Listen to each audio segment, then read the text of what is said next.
Um, so just as a quick review where we stand, so most universities are now not only accepting applications, but are past due with their early action and early decision applications. And so one question perhaps I would like to start with is, so early decision usually allows only one university application at a time, isn't it? So if you apply to early decision, you must not apply anywhere else. And so if I understand, or correct me if I understand it wrong, but it almost looks like if you want to apply, for example, to Harvard early decision, which was November the 1st, if I remember correctly, if by that time you had applied elsewhere, then you are not eligible to apply for that anymore, right? So they won't offer you the admission. So obviously the time when they're reading your application, they may not know. By the time when they offer you the admission, then obviously if let's say you apply to Harvard and Columbia at the same time, and both of them are early decision applications, you can do that. I mean, you can accept offers from both the universities. And it is a binding offer. Yeah, please understand that. So it's a binding decision that happens. But then there's some universities that offer early action. So for example, Georgetown is early action, but not restrictive. And MIT is also early action, but not restrictive. So basically what this means is you can apply early, but neither you nor the university has any binding thing on you. So, so that's where, so make sure that you understand those terms carefully. Now, Princeton has a restrictive early action, which again means the same thing. It's binding decision. You cannot apply anywhere else. Well, so the important thing is that now pretty much all universities are accepting applications. Many have already had the deadlines for the early action and early decision. Some of them have multiple deadlines for early action, like there would be early action 1, early action 2. And so by now the students probably should have started applying to universities. And in fact, it may be too late to apply for some of these early action applications. So only the regular application is open. And so the goal of today's session is to check where students stand with respect to their application status. So have they applied to any schools? And if so, anything that came up during the application process that raised questions.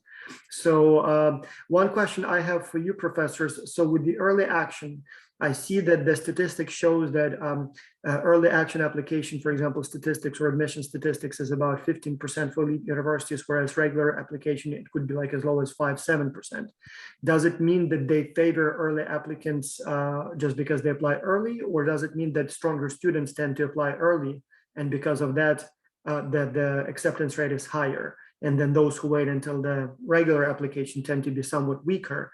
And so the university doesn't discriminate against those who apply late, but rather stronger students apply early. Or is there some sort of favoritism towards those early applicants in some way, one way or another? So I think it's basically both of them. So there is a favoritism because think about it, you're applying to a university early and the university knows that this is the set of the students who are highly, highly interested in my university. Like, so obviously if you're applying to, let's say, Harvard, or if you're applying to Princeton, the Ivy Leagues right now, if you apply early to them, they know that you're interested in them. They know it's an early binding decision. They know that the candidate or the student has only applied to them and nowhere else. So basically, there definitely happens to be, I won't call it favoritism, I'll call it, preference for the early decision applicants. That is definitely there because obviously the university and the student, both of them know that they're trying to find a good fit. And obviously the stronger candidates apply early. But having said that, there is no data where it says the weaker candidates don't apply early. I mean, obviously, if a student aspires to go to MIT, he or she may apply early, but then may not know the full consequence. So, but I think there is some data that is available on the school's website that how many applicants in the early decision and how many were accepted, how many in the regular, how many were accepted. So you will find that data on the university's website. Right. Yeah, so that's, I found those data. And as I said, I see that it seems to be like 3 times more likely to be accepted in the early decision round or early action round. But again, I'm trying to see here, is that because the university favors those early applicants because they applied early? Or is it because the strongest candidates apply early and they were just simply a better pool to begin with?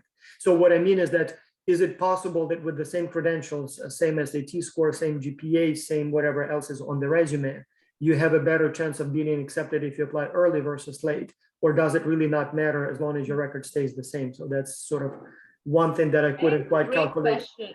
Yeah. Yeah, I think it's definitely a great question. Applying early definitely means that you are strongly prepared for that university, right? But again, I don't think so. I mean, I don't know which university you checked, Vas, but I know that for MIT, for Harvard, for Princeton, the difference is not that much. I mean, obviously, these are highly selective universities Yeah. that you're talking about. These are your reach universities, right? Yeah. So maybe it could be 5%, 7% is the acceptance rate anyways. So maybe in the early decision pool, they might be taking 9%, but there's not there's not 3 times jump when you apply No, early, especially to Ivy Leagues. Yeah, for some of the schools that I saw the statistics, it was essentially like 6-7% versus 15-18%. So it seems Wow. like So it's, you know, which university was that? Because I'm curious. I know Princeton, MIT, Harvard. It would not be that much. In fact, Harvard and MIT are known to defer candidates. So what they do is you apply early.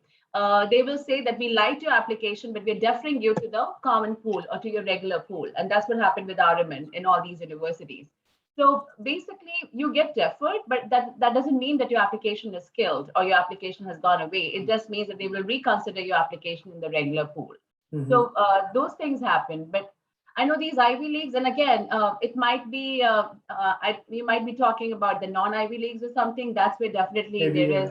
And in my case, to be honest, I don't remember if I saw the statistics from a specific school or if it was something that I was just simply Googling to see what the difference is. There's But definitely a difference. There is definitely a difference. The earlier pool will always get more preference than the regular pool, because the universities also know that these are the candidates who need a quicker decision. These are the candidates who are interested in the university, and these are definitely the stronger candidates because a student must have prepared for years to get into that particular university. How about simply the timing of application for the regular application? Again, some of the universities we looked at would have either, the general application, it would be somewhere between November the 15th all the way to, like, for example, Texas, University of Texas at Austin and University of Texas at Dallas, for example, that we looked at, they are like April, like literally there is really almost like no deadline. And so the question is, or for example, the Canadian universities, same thing. So we have essentially April, that's the normal timing. And then many of them accept all the way up until June. So do you think there will be an advantage of applying like weeks, if not months before the official deadline, or does it really not matter? And again, I think it's good. Again, one of the reasons I'm asking is because applications are actually quite costly. So we're looking at about $80 plus or minus each time. And so if you apply for some early action and they promise to respond to you sometime in mid to end late December, the question becomes, maybe I shouldn't even apply anywhere else until I hear from these guys. If they say yes, maybe I don't even need to apply anywhere else. I just accept and go there. But then again, $80 is not a huge amount of money, so maybe apply to maximize the chances at other schools. So I'm curious if you have any sort of inside information on this. So yes, I think you're right that each application costs money, and obviously there's no point spending so much money unless and until you. So for example, let's say you apply early, and I'm just talking from our experience. So I know Araman applied early to MIT, he applied it to Georgia Tech, he applied to, of course, Georgetown University. He really wanted to get into that. But these are just the 3 universities that he applied. No, he got into Georgetown, he got into Georgia Tech. He got into UMD, so he even applied to University of Maryland just because it's so near to our place. But once he got into that doesn't mean that he just restricted his chances, because remember, these universities were not early decision, they were early action. Yes. So early action is non-binding. So basically, he did not say yes or no to any of these universities, and he still went ahead on January 1st deadline for the regular pool, where he applied to Duke University and he applied to many others. Again, so he got into Duke, obviously, and then he had a good choice. So as parents, what we were worried was, if he applies early and he gets, so obviously when you apply early and you have a decision early, they give you their entire financial aid package. They give you, all that particular things. The problem with the early decision is that you have to make a decision right away. So you cannot even wait for a university number 2, 3, 4 to tell you what their financial aid packages look like, and there's no comparison whatsoever. So that's the reason I think Araman, did not apply for early decision, because he knew that then there is no comparison that he can do amongst colleges, right? And having said that, when he got into Duke, the package there, the financial aid package there looked much more better as compared to Georgetown, but he really wanted to get into Georgetown, and that's where he went into ultimately. But basically, I think the good thing that happens when you have that differential deadlines is that you really can take your decision. I mean, it's like, you get into one university, then you get into the second university, and then there's a deadline coming up for the later one. You can always say, I don't want to apply. I mean, this is, I've already gotten into these good universities, the financial aid packages look good. And so that's it. I don't even want to get into, or I don't want to apply or spend money for anything that's coming up in April, because by that time you already have a good choice of decision making. So, I mean, that's what Amit, do you remember any more as to what Aravind did? Yeah, and I think, correct me if I'm wrong. So if you apply for early decision, not early action, early decision, and if you don't get into that university, then you cannot apply for the regular decision. Yes, that means you've already been, yeah, that's perfectly right. So unless and until you are deferred, if the university says no for even early action and early decision, you cannot apply for that regular decision again, right? But having said that, and this is only true for Ivy League. So there are like the universities that come in the ranking from 10 to 20. For them, I guess things are a little different. So it's always good to read the fine print of the university, because every university has different things.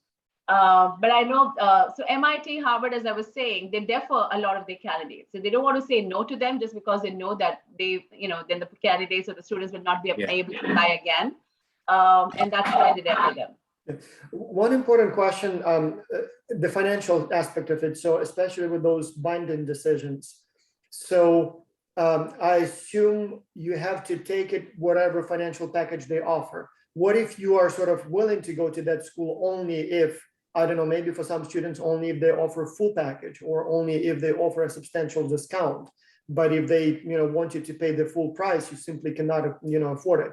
So essentially, when you apply, you kind of sign a binding agreement without knowing how much it will cost you. Isn't it how it works? Or do you expect, so basically, do you go into it only if you're willing to pay the full price? Or there is, like, again, some of these schools, they charge obscene amounts of money. I mean, like literally $60,000, $70,000 a year.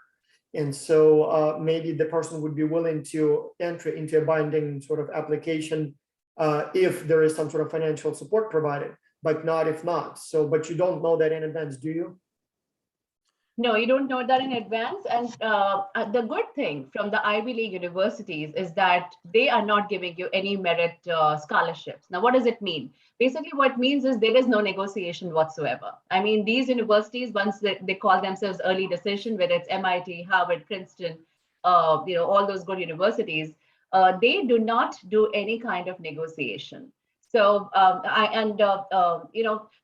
so let's just do it as a scenario. So let's say a student got into an early decision university. You really want to get into that university. You have an early decision, and now there's a binding factor that's coming up with that.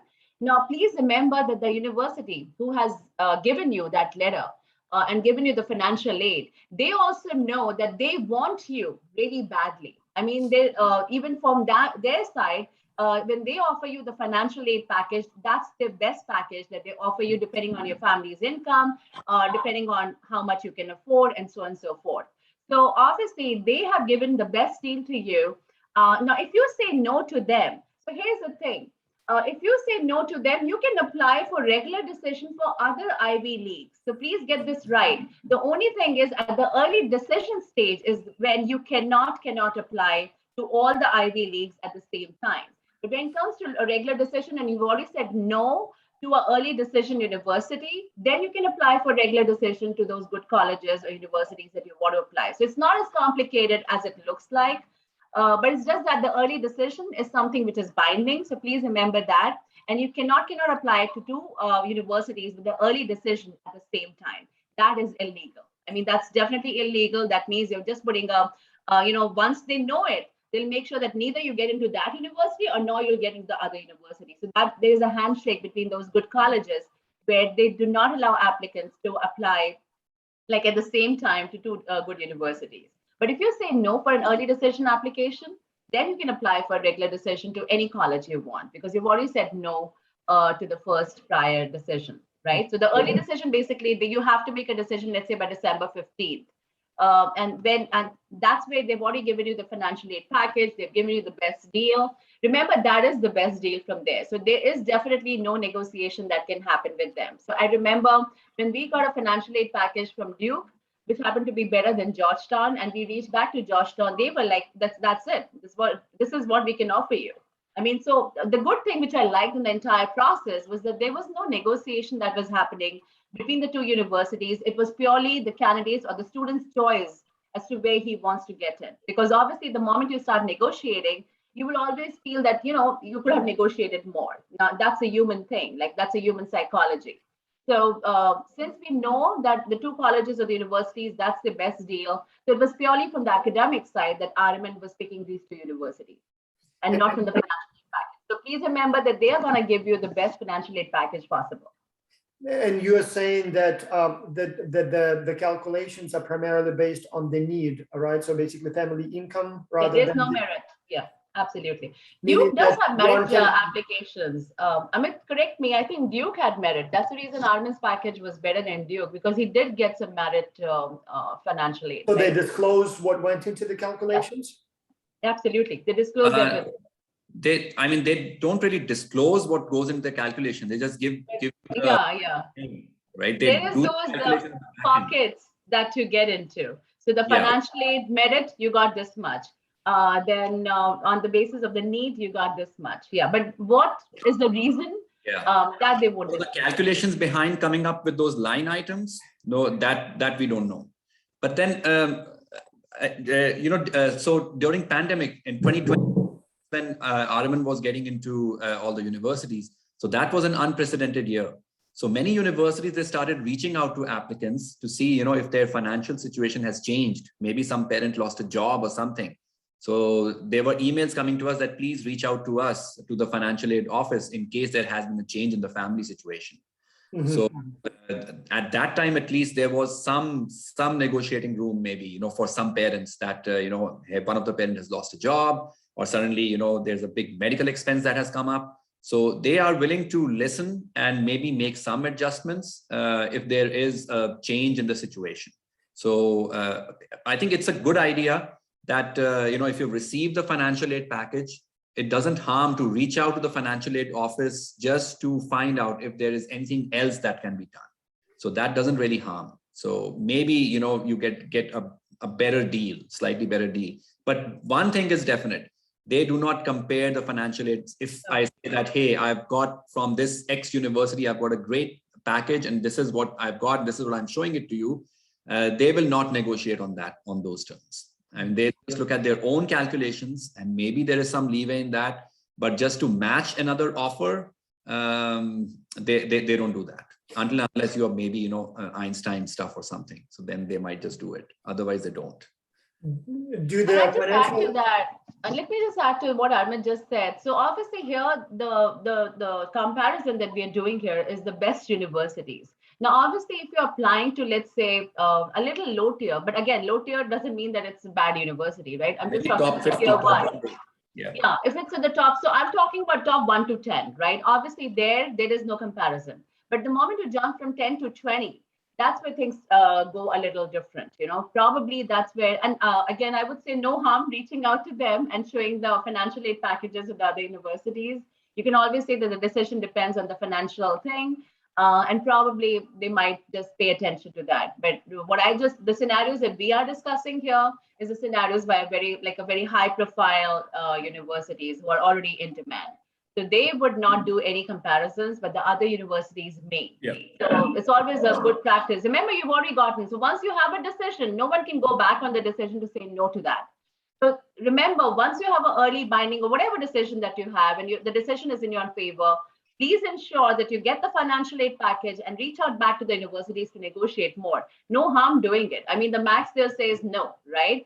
But I think it's a good idea to go back and talk about it, because we did. Amit and I, we did go back to Georgetown, and we went back to Duke, and we told them, hey, we're considering both of you. So tell us what is the best thing that's possible. So obviously, none of them gave us any more discounts than what was there, but at least from our side, we tried. In terms of the financial support or package over time, so it's based on your income last year. What if, in year 2, either one of the parents loses a job or vice versa, gets a job or starts getting much more, paid more? So or is it expected that that's it for 4 years, or is it going to be adjusted each year, or how does it work? Do you know that? So this the financial aid thing you have to fill in every year because you send in your tax returns. So that has to be done every year. So depending on how much you have earned, less or more, your financial aid package is going to change. So it's whatever is offered at this time, it not only can, but it will change if your financial situation. Yes. So if your financial situation changes, your financial aid is also going to change. And then again, sometimes, universities come up with some extra funds. Because of the CARES Act, maybe, some universities got some fund and they want to pass it on to the students. So maybe, even if my income level is the same, but it might be that the financial aid that I get for next year, it might just go up because, federal money was available for the universities.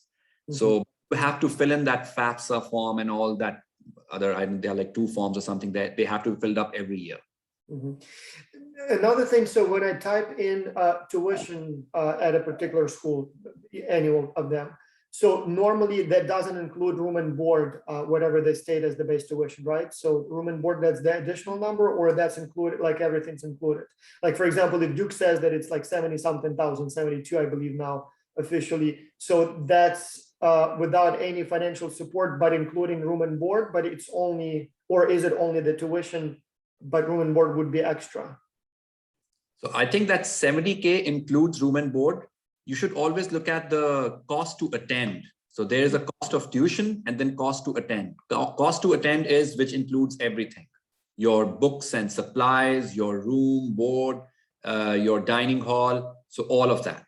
So that's an estimate. That's what the estimate is all about.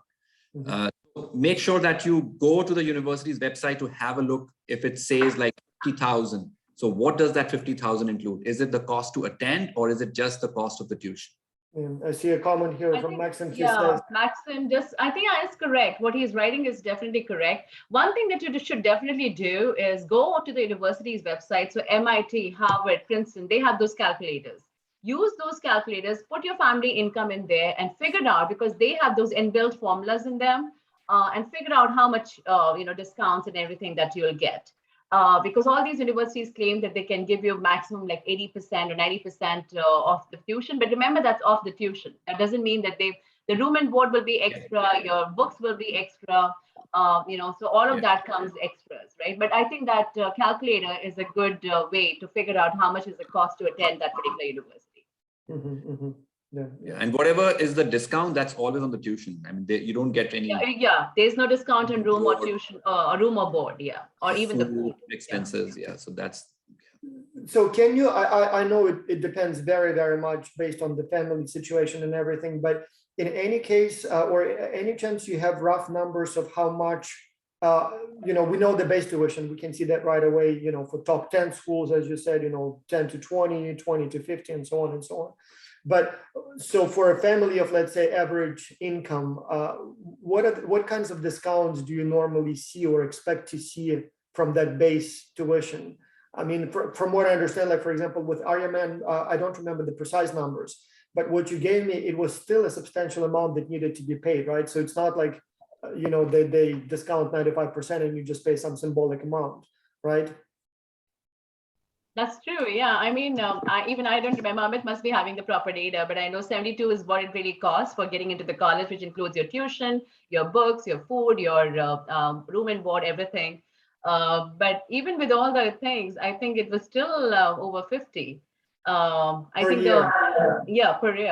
And Duke was almost the same, but Duke was a little less, like 5,000 maybe. Isn't that?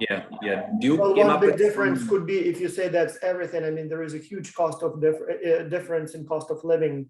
Durham, North Carolina versus DC. I'm not sure.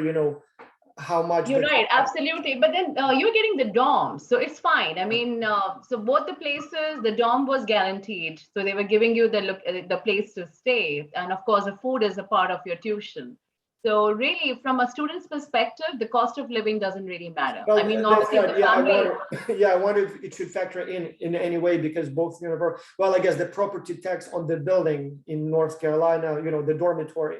So, and maybe that's where the difference stems from. So I imagine that it's probably several times higher in DC. Maybe also maintenance, I guess. I imagine that, labor is a little bit more expensive there. So maybe that's so. Yeah, but it was not that great of a difference. I mean, I won't say that there was suddenly like a 20K difference between the two universities. No. It was just I mean, 5,000. The cost of food and cost of room and board is like everything was the same. Yeah. It's not that it's like twice the amount in DC versus North Carolina. So it's not that. It's just Duke offered a better package in terms of they came up with some presidential scholarship. Yeah, merit. There was some merit scholarships. So there was a separate line item. So that worked out to be better than Georgetown. But then we just went ahead and, closer to home and everything. So I can closer to home. Actually, there was one other reason that Armin picked Georgetown over Duke. And the reason here is that Duke is right now, I mean, Duke is in North Carolina in the triangle, right? All of that is great. But still access to other industries and all was a little less as compared to what we have in DC. DC has Northern Virginia, you have Amazon headquarters here, you have Google, Facebook, all the great industries and, the companies out here. So that was one of the reasons I know why Armin chose Georgetown over Duke, because he knows that, and they have some ongoing relationships with Google and Facebook and Apple. So, I mean, those were the reasons that he picked up. Nothing else, no academic reason. Extremely important. So you can have some leading schools, but, like, for example, University of Virginia, great school, but it's like somewhere in the mountains, not too far from everything. But as a student, you will not be shuttling back and forth to, for example, DC. Mm-hmm. So, or even I'm thinking like, for example, Boulder or maybe even Texas, those are, again, excellent universities, but they are not necessarily in the heart of main industry hubs, so to speak. So, yeah, but I differ a little bit, here. If you look at Dartmouth, it's in the middle of nowhere, right? But you have all the companies which come in to offer internships. If you look at their students, they have all the internships, they get great jobs. So I don't think that's too much of a factor to look, even if it is, I know Armin did not apply for Dartmouth, Amit, and we had that conversation. And the reason actually was that he wanted somewhere where you have access to university, like the industry has to be somewhere nearby. Yeah, Armin's reason of not applying to Dartmouth was that it's in the middle of nowhere. There's nothing. Yeah, exactly. Over there. He didn't apply to Cornell. He didn't apply to Dartmouth because again, Cornell is a good example too, like that. Yeah. Exactly. Yeah. Absolutely. Yeah.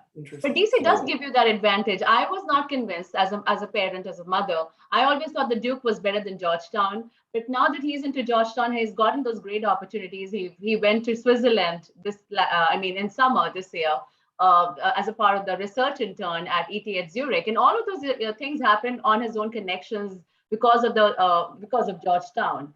So I think things are different. I definitely feel that there is the big city connection always works. So if you are in New York, if you are in Washington, DC, if you're in Seattle, those places are the hubs of these universities, right? Chicago again. So definitely the place advantage definitely helps the student. I mean, I know Cornell and Dartmouth are they are the non-examples because they are the Ivy Leagues. People come to them, right? So there is a difference, even though they're in the middle of nowhere. Industries know them, companies know them. But having said that, please remember, Amit, Armin has been commuting back and forth, right? He can go to an industry or a company within DC, do his internship, and come back to the college where he's attending. So the physical proximity, I don't think so you'll get more of that in anywhere else if it's a smaller place. Exactly. So, yeah, but I think Duke still is very good because it has that research triangle working for it. So you have Raleigh right there. You have those great industries out there. But again, DC has a better location advantage. It does. Yeah, that's a very good point. And one more thing I would like to say is that, in case, getting more than one admission offers is a great thing, right? And then you get to really choose. So one of the factors that you should be looking at is, we've discussed lots of factors, but one important factor is look at the program, look at the faculty who's in that program. So it's a good thing to do that research, how big the program is, who are the faculty, how many publications they have. So that gives you an idea of how good that program is. So I remember in Ariman's case, when we were comparing programs, so Duke University at that time, they were coming up with their computational linguistics department. So it was not really set up.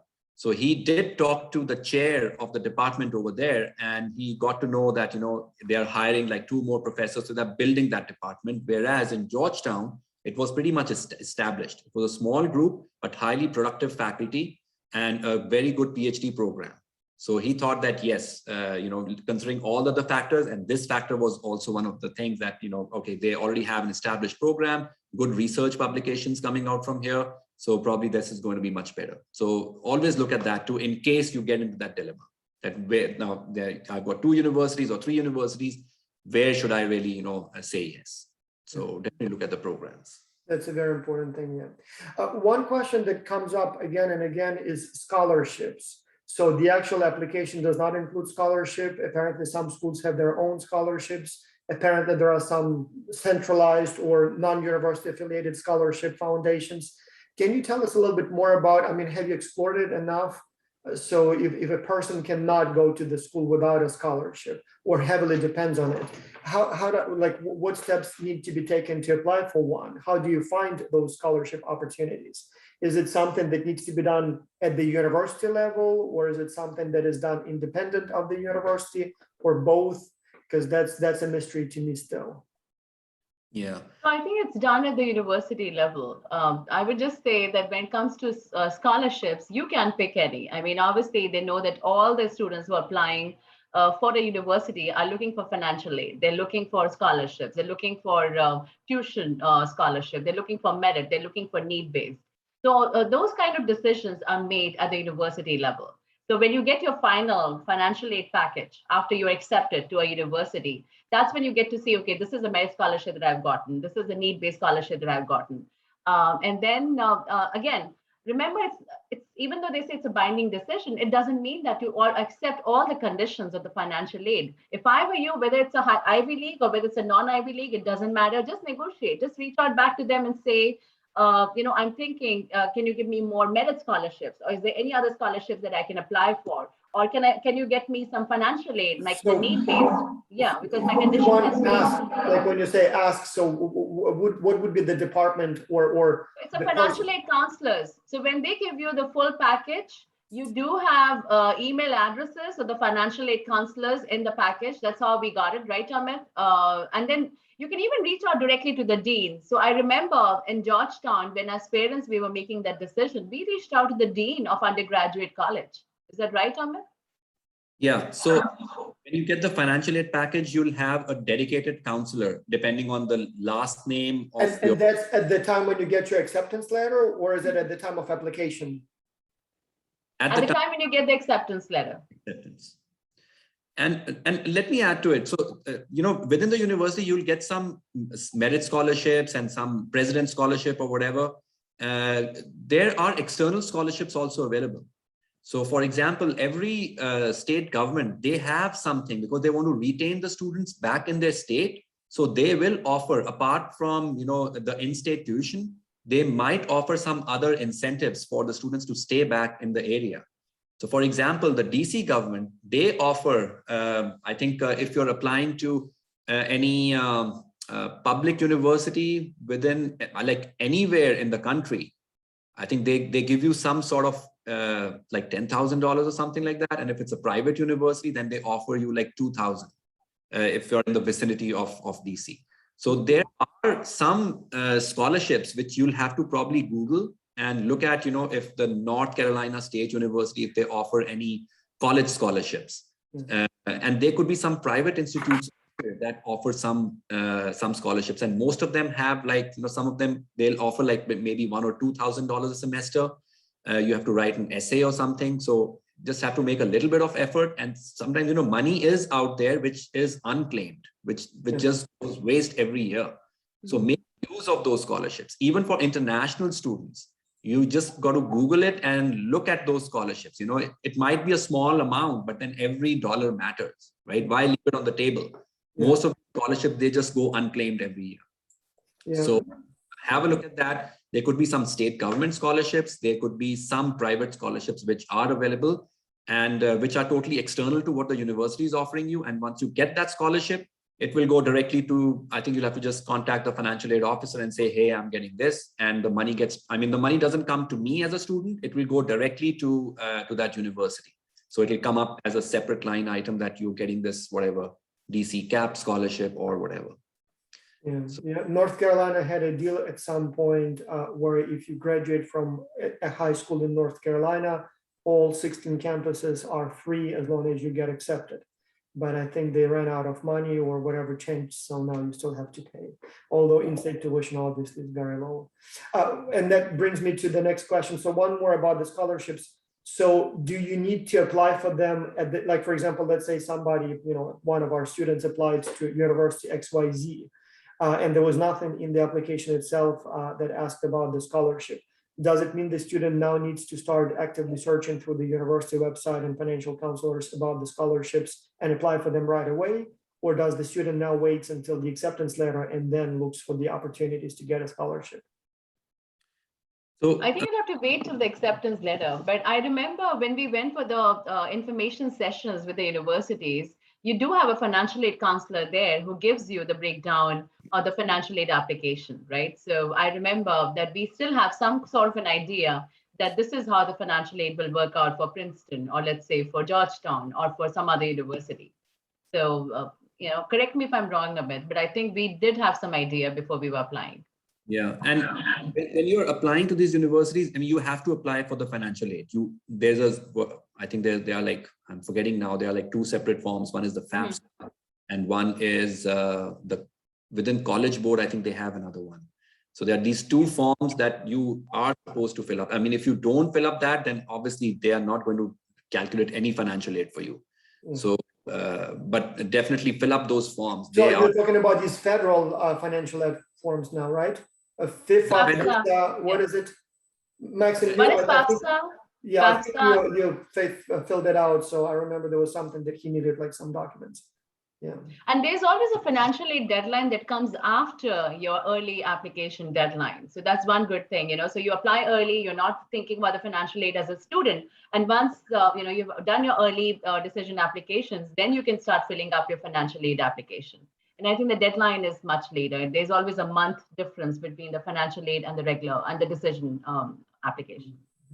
So. One last question, because we are almost out of time. It's been an hour. I thought it'd be. Vas, I would like to even talk to the students just to see how they are doing. Yeah, so I know we have an idea. Yes. Yeah. I know we have an idea of Maxim, but we don't have an idea about Fernando and Isa. Yeah. So yeah, Fernando, Isa, what's your status, guys? Have you started applying? So what's going on there? And I'm not sure if they can hear us or not. Fernando, can you hear us? Yeah. Fernando says, I will have an essay to show next meeting. So you have don't wait till the next meeting, Fernando. Just send us, you have our email addresses. You have Dr. Tara's email addresses. He's going to pass on to us anyways. I'll put mine in the chat, but just go ahead and send it to us. Yeah, you can go ahead and unmute yourself, Isa. So basically, I'm not applying to the United States. I'm applying in Canada and UK. So for Canada, we need the Ontario University Applications Center PIN number, which we get in the mail, and I haven't received that yet, so I can't actually go in and apply yet until I get that. And for UK, there's no like early action. All people, like everybody who submits their application by January is like, they're going to get equal consideration. Mm-hmm. Do they have any essays to fill for the application, Isa? So I have a personal statement, which is basically about myself and stuff. That's going to be due in January as well. Okay, so you have time. So again, I would just say if I were you and you know that these are the universities that you're applying to, make sure that you can share your essay and we'll be more than happy to look at it. Okay, thank you. And so, Isa, you are located in Ontario? Yes, I am. So, and that PIN, that's what for the local, people, students from the province, or is it for everyone? Because I think Maxim is applying to U of T, and I'm not sure, maybe another one or two in Ontario. And so, does he need to have that PIN given that he's not in Ontario? Do you know that? It depends.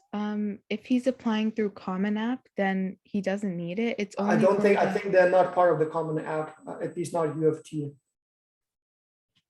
Okay, so Yeah, I think there is some sort of a local, like UBC has a different application system. I'm not sure if it's the BC thing or they just have a different one for the university. But I think don't remember hearing anything about a special PIN. you should probably contact Maybe check with the the school itself. university that you're applying to Mhm, and check and make sure. Yeah. Okay, that's just something that came up that I don't recall hearing about the PIN. Good to know. Mhm. So you all One the thing, best, Isa. Make sure that you keep us in the loop, and any kind of help that you need, please reach out to us anytime. And I've given you mine and Dr. Amit Arora's email address. You have Dr. Tara's email address already. So yeah, please ensure to reach out back to us. one observation, since we have here Aisa, who will be applying, I assume, to those universities, and I'm just curious to hear your thoughts, professors here. So like U of T, University of Toronto, in all rankings, it's literally between Princeton and Duke. Like we are talking about like world class, top 10 in any ranking. It's ranked the same as Princeton. It's higher than Duke. Yeah, it's higher than Duke. At the same time, the tuition, everything included, it's something like $15,000 a year with room and board, or like $8,000 a year, just the school, provided that you're in state. So I think it's a little bit, it's like more like $30,000-$40,000 if it's a foreign student. And in Canada, it's not in-state, out of state, it's basically Canadian or international. And then also another thing that I was very surprised, the acceptance rate is like 45%. So we're talking about the acceptance rate of University of North Carolina, Greensboro, and the ranking of Princeton. So does that, like some math doesn't seem to add up. Is it just American schools being too greedy or Canadians being too good? Like, like you look at everything, like why would anyone want to go to Duke when you can go to U of T, so to speak, for 1/10 of the money and higher ranking? So like, what's your take on this? So I think it is something here. It is something to do with the American education Yeah, system. I was about to say the same thing. If it's an Indian or a Chinese applying, they will not apply to Canada, but they'll apply to the US. So whatever the ranking is, and I know what Maxim is talking about is a worldwide ranking, but it doesn't matter to them. For them, American image is much higher. So of course, MIT, Princeton, Harvard will be much, much higher than any other university. It doesn't matter. So like, for example, Armin went to ETH Zurich, and that's in the top 5 universities in the world. But it doesn't matter. I mean, it's only the Switzerland people who apply there. Most of the it's embarrassing, but I don't even know what that school is. I mean, like to me, and can you believe it is like number 2 in the world? ETH Zurich is number 2. Well, that school is like almost free. ETH Zurich. And you are paid like what, 100,000 if you're doing a PhD from ETH Zurich? I mean, I was surprised. We have no clue about it. So, and I mean, it's like the cost to attend that school is almost nothing. And the policy is that whoever applies to ETH Zurich, if you're a Swiss national, if you apply to ETH Zurich, you get accepted over there. Yeah. I mean, there is no such. We're talking about a university which produced more Nobel Prize winners than any other universities in the world. Well, Einstein went to ETH Zurich. Curie went to ETH Zurich. All those big names, they came from ETH Zurich. So I was surprised because I didn't have that knowledge. Do they teach in English or German or French or Italian? So they teach in English for the most part, but again, for the place where they are, it's more German-speaking population. So I know they have classes in German as well. But obviously, what Arvind was doing was a research group. He was working with the PhD professor, like the research professor with the PhD students group. So obviously, there it was more English-speaking population. But Switzerland, as it is very cosmopolitan. So it's more English-speaking than anything else in the world. So I think the American education system is like really unique in terms of the amount of money that they charge the students, whether it's international, whether it's in-state, local. So it's exorbitant. The cost of attending school here is exorbitant compared to Europe. I mean, that's like more of a public education system over there, funded by the government. So there's a lot of difference. But another issue also within the United States, and for me as a parent, that's a struggle. So I'm looking again at rankings and reputations, and so obviously there is some sort of I don't know what to call it, prestige or I don't know, some recognition associated with, for example, Ivy League schools. But when you look at, as you said, percentage of Nobel Prize winners, the rankings, the publications. So when I'm looking at, state schools such as, University of North Carolina, University of Texas, University of Colorado, Boulder, Maryland, Virginia, I mean, they always appear in top 100 in rankings. And so they seem to be higher than some of the, prestigious private schools. Like once you get into like Cornell, like Harvard, Stanford, Yale, those are sort of a league of their own. But once you get into more like, like Duke, Cornell, I mean, these are great schools, no doubt. But I mean, some public, lead off, or what is it, flagship offices of some public systems, Berkeley for that matter. So they may literally be higher ranked. And so I'm looking at the prices like North Carolina, something like 12,000 a year or 8,000 a year, in-state tuition. And so like, for example, let's say Maxim gets into Chapel Hill. I don't know if he will, but let's say he gets into Chapel Hill versus Duke. So on all the rankings, I mean, there is really no difference. And so would I want to pay $50,000 or whatever my portion will be at Duke, or should I just pay $10,000 at North Carolina? So is there a difference? Like, what's your take on this? So again, I think Duke and North Carolina, they talk to each other. So UNC Chapel Hill, when we went for the tour over there, I knew that they had a program that communicates with Duke, which means that if you get into UNC Chapel Hill, by all means, take it. I mean, this is really a great university we're talking about in terms of money. It doesn't pain. In fact, I remember there was one of the programs that we were looking for Araman, and of course, it doesn't have the computer science program that he was looking at, but it had some other programs. And there was one program that had like you can have double degrees, like dual degrees, one from UNC and one from Duke. So there was definitely that handshake that was possible. The same thing with NC State University as well. So these three universities, I know they have some sort of some kind of a relationship that works with these three universities. So I mean, Vas, you're definitely right. The thing here is you're talking about money versus the prestige. Duke will always have that great prestige value vis-a-vis any other university in the North Carolina system. I mean, that's where the choice actually stays with the parents. But having said that, the universities have some great programs that they share with each other. So for example, now that I know a lot about Georgetown, I would just say Georgetown University has this great program with Columbia University in New York, where I think you can do like 2 years here, and then you can do the remaining 2 years there, and you get double degrees from the two universities. So there is some handshake that happens within the universities all over within the US system. So there's no harm finding that out and then looking into the money criteria as well. So again, it's a call that the student and the family makes together, I guess. But in terms of the advantages of the prestige, so what exactly does it translate to? Like, for example, again, North Carolina versus Duke, where I'm trying to get something closer to your home, like University of Maryland is a very, very respectable school, College Park. And so take something, like, for example, Georgetown. I mean, obviously that's a better school. I'm not sure if it's a fair comparison, but how long will that, sort of prestige benefit you? Is it just the initial job application? Is it some sort of like, I watch all those movies about the, elite societies on campuses of universities, all those, what is it, Bones and Skulls or Skulls and Bones, where I was watching yesterday, The Social Network.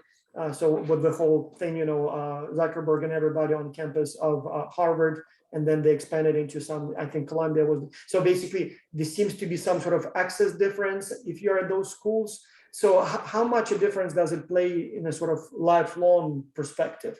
Because, the difference is, like, again, from a parent point of view, North Carolina, I will not even feel that price. I mean, that's something I can afford without changing anything. Mm-hmm. Duke, if I have to pay $50,000, $60,000 a year, I'll spend everything I have. And then, not sure if I'll have anything left for the second kid. Mm-hmm. So the difference is huge. So the question is, that extra $250,000 or whatever I'll pay for Duke, is it worth it in terms of like, will it sort of pay off, so to speak? Or is it just simply self-indulgence? And like, what's your take here? And I'm sure that's the question that all the parents or most parents have. So is it worth that extra six-figure, price tag? So provided that you can get in, because again, most of us will never have to make that choice. But what if somebody does?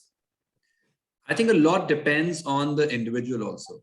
Depends on the work ethics. Yeah, definitely. Maybe, coming from a top tier university, you will have that first advantage.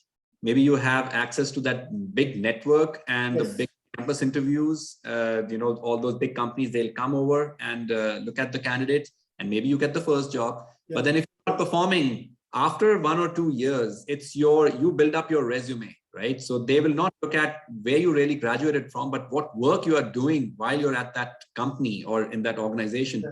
What is your professional experience? What all you have achieved? So it may be that you've graduated from Harvard. Definitely you'll have an advantage. But then if you don't, and I mean, most of the kids who graduate from Harvard, they will probably have the work ethics. They are doing good. Right. But then if there's an outlier or something, the person is not performing, then obviously he's going to fall off the ranks. And on the other hand, if you have, like, for example, Warren Buffett, he is a product of public school system throughout his educational life, and he's reached the top over there, right? So it's, and many of us, everyone doesn't get into Harvard and Columbia and all those top tier, like top 5, top 10 universities, but that doesn't mean that the ones who are who got into universities from rank 11 to rank 100, they are like, their life is finished, right? So it's not that. I agree to that. It's funny that we're talking about. One difference that I'd like to say here is that, of course, the examples of Warren Buffett or Mark Zuckerberg, who's a dropout from Harvard, they are rare examples. I mean, obviously, people make the great stuff from there, like Steve Jobs again. But all of these are just some examples, right? What I'm talking about is the general population. Yeah. And of course, with big universities, and now I'm talking about Duke. So Duke versus UNC Chapel Hill, and we looked at both the facilities. Duke was much, much higher. So if you go to the engineering school of Duke, there's no way you'll not be impressed. And that's something I didn't see. So maybe there is a difference, like visible difference, right? Exactly. There's resources difference. Now, having said Well, that, we also Chapel did Hill is not UMD. much of an engineering school, so I think NC State actually has a better set of facilities, Yes, even though the school absolutely. itself And is again, not. that's very comparable, and you're right. So when we went to University of Maryland, where Arvind got accepted, and we looked at the computer science school, it was wonderful. I mean, there was one of the best world facilities, and it was much cheaper in terms of, the financial aid package was much, much better than even to Duke or to Georgetown. But I know Arvind was more keen on Georgetown because, one, he was in the DC location. That's what he wanted. And number two was he already has established his connections with the research group at computational linguistics at Georgetown. So those were the factors that keyed in his decision making. And obviously, if you ask us as parents, we would be much happier if he was going to University of Maryland because the money was less for us, and it was much easier for us to manage than getting a mortgage again for his Georgetown application. Yeah. So all of that is something that the student and the parent has to work out together. But I know in the long run, and I'm hoping, and I think I could see the differences right away, that it's going to pay off. I mean, I know for Araman, being at Georgetown, I know we're spending, as I said, we're spending like a mortgage on a particular home right now. But having said that, I know it's going to pay off when he gets his first job, or when he gets his, even if he gets into a PhD program at a good university, all of that is going to pay off. Yeah. So it's like an investment, definitely, that we make as parents, as students. And I know today's students are very, very conscientious. They know that their parents are doing that sacrifice. And they sort of know. No, I'm sure Maxim knows what you're doing for him. And I think it's just that they don't show it, but I know that somewhere in their mind, they have that calculation that, okay, after 4 years, this is what I'm going to do, and this is how I'm going to pay back or whatever. So, I mean, it all works out for the good. So believe me, when things like this happen, when you have a choice, it's always a great thing, even though it's a difficult decision to make, but it's a great decision. That's the point, yeah. Hopefully we'll have to be making that choice because most probably will not. So, yeah. Yes, absolutely. Anyway, and that's being in a good decision. Yeah, I just realized we are past the hour. So Fernando, Maxim, any questions? Oh, yeah. I mean, you have more. Yeah, I just wanted to ask Fernando. So Fernando, where all are you applying? So you said that, you're getting ready with your essay and everything, and you'll share that with us. So just wanted to know, where are you applying, Fernando? Is he online? Yeah, he's online. He was writing. So maybe he's writing again because he said he had an essay to show in the next meeting. Yeah. So Okay. Yeah, Fernando, even if you're not writing or whatever, make sure that the next email, when you email us, oh, here it is. He's in Florida. Because some are not. So is there a really a good university, like a university that you really want to get into? Is there something like this, the university of your choice, Fernando? Fernando, can you hear us? You may be on the phone somewhere, so. Stevens Oh, Institute of Stevens Technology. Institute of Technology. Okay. Okay. So we'll also do some background. Yeah, that's New Jersey. Yeah. For the requirements, and then yes, if we have your essay, then we'll be more than happy to have a look at it and give some feedback. So I have a question for Maxim. Maxim, are you more keen into US colleges versus the Canada ones, the University of Toronto, or what's your favorite or more favorite university? Maxim, you're there with me? Yeah. Maxim, can you hear us? Hello? Maybe he's writing. Yeah, I don't know, maybe he's writing. But yeah, he's very extremely keen to go to Canada. He has the Canadian passport, so he would qualify for in-state. I'm fine with that. But then again, there are a few good schools within the state. So it seems like, if the choice was between, let's say, U of T and Chapel Hill, even though U of T is higher ranked, it seems to me that Chapel Hill would be a better choice because it's closer. It's warmer, so U of T is a great school. Well, I think U of T is much better because the location advantage, again, I you're talking about also, Toronto. Yeah. I want to live in Canada, like in the Yeah. future. So it's a good opportunity. Like, yeah, I would have to find work there eventually or something like that. But going to school, there's like a good way to kind of transition.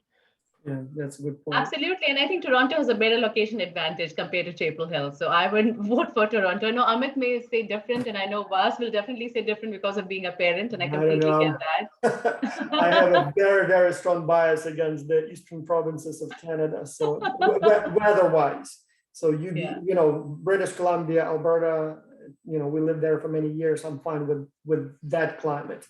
But Toronto, hot and humid in summer, wet and humid in winter and cold. So not sure if Vas, for the students, it doesn't matter. I mean, those people, for the student, we're talking about a kid. Yeah, as a student, in fact, as I said, I would never. Doesn't matter at all. Yeah, exactly. I think Toronto will give him more better advantage in terms of location. Yeah, but you're absolutely right. So for the student years, I wouldn't worry about the big city or climate or anything like that. So absolutely.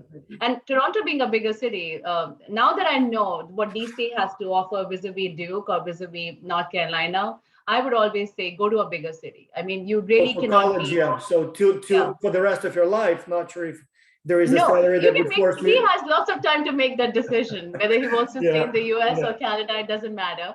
But I'm just saying the location advantage of Toronto is difficult to beat. I mean, you have all the big companies over there, all the upcoming companies over there.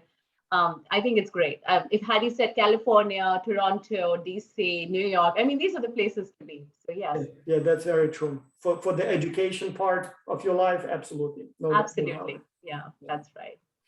So I'm glad you have a plan. So that's great. And when is the University of Toronto application due? The Canadian schools are all sometime next year, basically.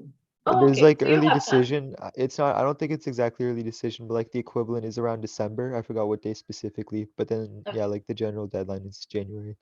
Okay. And you'll get to hear by that time for your UNC applications, right? So your North Carolina applications, you'll get to hear by that, right? Possibly, I think they said if it's early decision, then you will hear sometime in December. So it may still be even before. So, but we'll have to see. So, It's all going to be good. I mean, it's all going to be, I know Vas, what you're going through because we went through the same thing. But once the student takes a decision, the kid takes a decision, he or she knows what they're talking about. So I think now that I had that struggle with Duke versus Georgetown, and I'm so happy that Armin picked up Georgetown because of whatever advantage that he's getting being in the location. Yeah. So yeah, I mean, it's all good. So whatever Maxim picks up for himself, I know it's going to be good. Yeah. My I don't have any frustrations as far as the application process or where he goes, or I'm a little bit more upset with the application sort of like some of the steps in the application process seem to me so artificial and so, like, for example, this essay, which is essentially one of the most important things. it almost seems to me like it's a competition in your, I wanted to say writing skills, but what I really mean is your ability to tell a sobbing story, so to speak, right? And then from what I see, there are lots of services online that offer you to write that essay for you. So we obviously decided not to even touch it. And so Maxim came up with some ideas. I helped him polish it. But it almost seems like it's a competition of writing skills, not even of the student himself, but of the resources that the parents can pull. So it seems to me like completely irrelevant to the future performance. Something's telling me that if somebody ran some correlations between the quality of the essay and the salary 1 year after graduation or employment, I don't think there would be any. SAT, I've seen many studies that show there is no correlation, but then again, on top of that, I know, for example, Aryaman had nearly perfect score, right? And it seems like some schools were not impressed enough with that. So then it becomes almost double problem. On the one hand, they require something that doesn't really seem to help to predict future performance. But then if somebody really is so smart to or has the discipline to prepare and ace it, it seems like that doesn't help automatically either. So what does?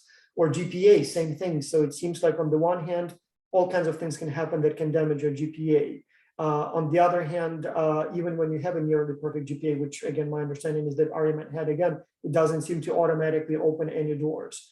And so it almost becomes like it's some sort of like it's not a Vanity Fair per se, but it's some sort of a competition in materials that are not relevant or not predictive of future success. And so it almost becomes like some sort of an artificial process, like some game that, like I just, so that's what frustrates me. So time that you spend to prepare these applications, it takes so much time. And at the same time, it seems to be completely unnecessary. So I'm not sure if the European system is better where they look, essentially allocate you to different universities based on your school performance. Is that better? Probably not either.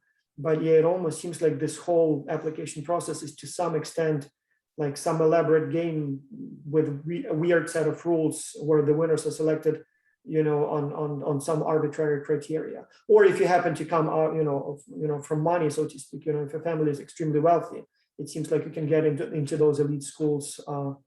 Yeah, so that's what, like the whole system frustrates me, not so much, what's going to happen. I'm sure it will be okay either way. But so I'm not sure if you had those same frustrations or thoughts. So we did have those thoughts, but then we don't live in a perfect world. Well, and that's another thing. So do you even need to worry about it? This is how the game works. Yeah, exactly. This is how it's working for so long. So just to add to that, for example, let's say it was not essay based, it was just purely SAT and ACT based. Even with that, I know there were stories, or there have been studies that have been conducted that they are not the full-fledged grade scores, right? They do not tell you the holistic performance. So just to give some benefit of doubt to the entire education system where we go through the essays, obviously there's honesty that's needed. And you're right now there's so many websites which are offering you or students the services of writing essays for them, which is really not being honest, completely dishonest from a student perspective. Yeah. And that is frustrating because now we're talking about PhDs writing essays for the students who are supposedly getting into the bachelor applications. So obviously there is a big frustration out there. But having said that, I mean, I know, again, to benefit the system, they are looking at the holistic process. So they're just saying that even if, let's say, you have a score of 1400 or 1500 in SAT, but we're looking at your complete application, you still have chances of getting into a better university. And again, now with Aryaman, and I know with Maxim and Fernando and Isa, these students are looking for the high profile, the best of the best universities. So obviously they become selective, and obviously you have to go through all those the processes of writing multiple essays. Not just one Common App essay is good enough. You have to write multiple essays for each and every school. But I know Georgia Tech application was much easier for Aryaman. UMD's application was very easy for him. CMU was not that difficult. Carnegie Mellon. So I mean, there are universities who look at that. So if you're looking at the selective and the best of the best, obviously things differ, and that's where the frustration really sets in because it's very difficult for even the university to differentiate between the two candidates.